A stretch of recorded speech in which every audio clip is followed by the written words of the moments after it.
दाना जालायबाय मा 82% बिटिआर एकर्डनि दफाफोरखौ मावफुंबाय नङा होमबा बिपिएफ दोलोआ होलायबाय दानिया 82% जुदि जाफुंबायबा मा कलेजखौ जाफुङाखै होननानै बुंखो नायनि एसे खोनासंनाय बिपिएफनि खोथा बुंनाया थिगानो नंगौ 82% जायाखै होनना ओमफ्राय होनबालाय मोनसेबो जाफुंनाय नङा होननाय बाथ्राया लोगोसे नैबे बिटिआर एकर्ड दफायाव माखासे लिरनानै लाबोनाय आईआईटी कलेजनो इन्जिनियार कलेजनो नै रौमारि चिरां डिस्ट्रिक्ट हाग्रामा ब्रिड्जनि एसे खाथियाव मोनसे प्रमद बर'आ दैज्लां अखा थिखा थिखि हानायाव दै गेजेरावनो माबा मोनसे पिलार गायसनना गालांदोंमोन नाथायबा बिखौ दासिमबो नुनो मोनासै जायासैबो प्रमद बर' ओमफ्राय लोगोसे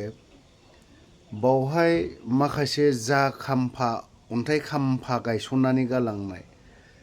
सोरलाब सोरथाब जाजोबनानै दङ रौमारियाव गायनानै दोननाय जिनिस माबाया नांगौ जायोब्ला दा बिनि भिडिअ फुटेजखौ होनो हायो आं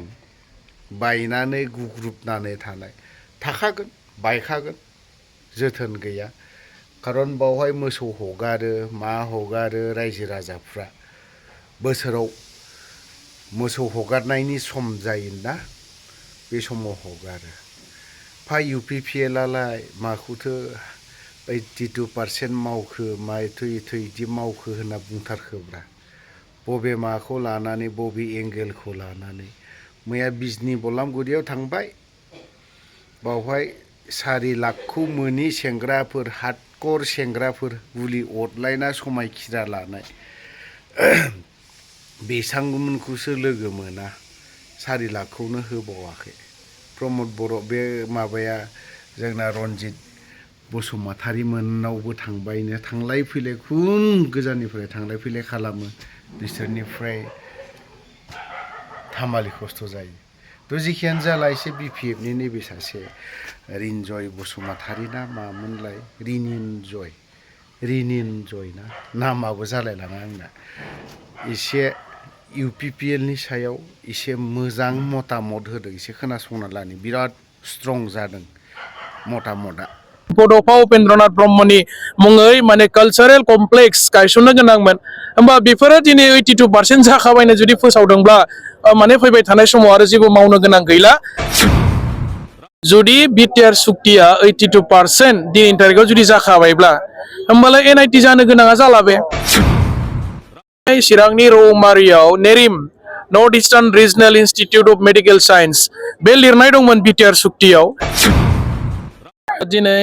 चिरां जिल्लानि सिङाव 13 चिरां बे समस्थियावहाय जोंनि इउथ बिपिएफ वमेन बिपिएफ आरो बिएसइउनि जथाय मोनसे मेल जादोंमोन आरो बे मेलाव चिरां 13 चिराङाव जेसेबांखिनि प्राइमारि कमिटिफोर दङ मोनफ्रोमबो प्राइमारिनिफ्राय जोंनि वार्कारफ्रा फैनानै बाहागो लादों आरो फैबाय थानाय बिटिसि काउन्सिल इलेक्सनाव जोङो माबोरै खामानि मावनांगौ देरहानायनि माखासे प्लेन पलिसि जोंनि पार्टिनि माखासे खोथाफोरखौ बावहाय जोङो गुवार रोखोमै सावरायनाय जादों 13 चिराङा बिपिएफनि खामोन बिपिएफआनो देरहाखादोंमोन थांनाय 2020 सानाव आरो फैबाय थानाय समाव 13 चिराङावहाय जोङो बांसिन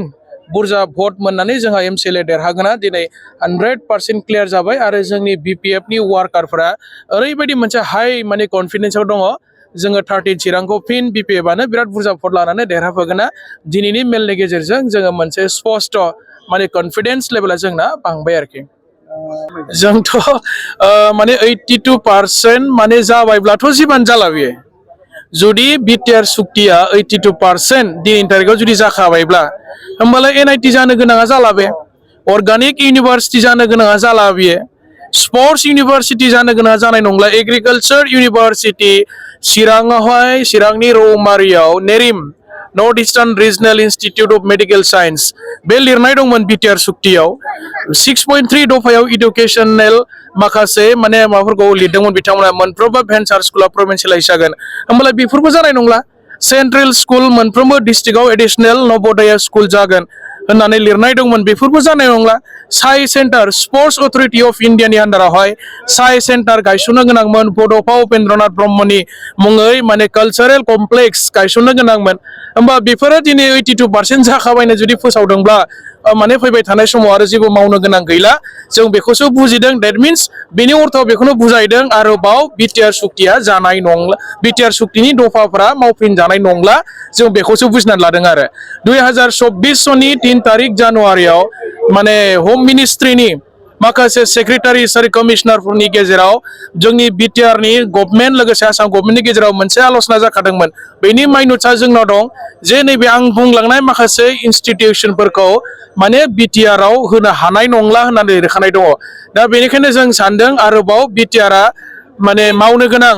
बेबायदि गोदान इन्स्टिटिउसन जोङो जाबायदि आसा खालामदोंमोन बेबायदि दिनै तारिखाव मोनसेबो जानाय नंला जिहेथु बिथांमोना मावखाबाय होनना साननानै लाबायबा मावैखौनो दा माने गोदानै जेबो जानाय नंला आरो बेनि गेजेरजों दा जोङो आसा खालामनोबो हाला सरकाराबो जोबफैखाबाय प्रमद बर' बिथांनि खोथा होयै बुङैनो रायजोफोरखौ आसा होयैनो 5 बोसोरा दिनै माने कमप्लिट जाफैबाय आरोबाव गोदानै जेबो मावनो हायाखिसै परिबर्तननि मुङाव 2020 सनाव बिथांमोना रायजो राजानाव भट बिदोंमोन ओरै खालामगोन बायदिसिना माने इन्स्टिटिउसननि खोथाफोरखौ बिथांमोना गावसोरनो बुंदोंमोन खिन्थु दिनै जोङो प्रेक्टिकेलि नायबाय जे बिटिआर सुक्तिया दिनै माने बिग जिर' जाफैबाय 60टा समस्ति दानाय सिमा बारायनाय बे खामानिफ्राबो दिनै मोनसेबो मावफुंजादिया आरो होमब्ला बिटिआर सुक्तियानो दिनै फ्लप मोनसे सुक्ति बायदि जाफैबाय आरो जेबो जायाखिसै आरो बिथांमोना दा बेनिखायनो जोङो नुबाय बे सुक्तिनि गेजेरजों बर' जाथिया जेबो लाब जायाखै जादोंआ माने पावार दंखायोमोन बिटिसि सुक्तिनि गेजेरजों फैखानाय 16टा डिपार्टमेन्टखौ गथायनाय साख्रि होनो हानायनि गोहोआ गैला जोङो गोबां माने जोंहा लससो जादों दा बेनिखायनो बिटिआर सुक्तिया बिटिसिनि गेजेरजों 6 सिडुलनि जिखिनि जोङो पावार एन्ड फांसन मोनदोंमोन बेसो जोंहा माने उल्था माइनास उल्था जोंहा माने लस जाफैनायखौ जों नुदों आरो दिनै बेनिखायनो बिटिआर सुक्तिया मोनसे फ्लप सुक्ति माने जिर' जाफैबाय बेहाय जोंहा जेबो लाब जायाखै जाथि हिसाबै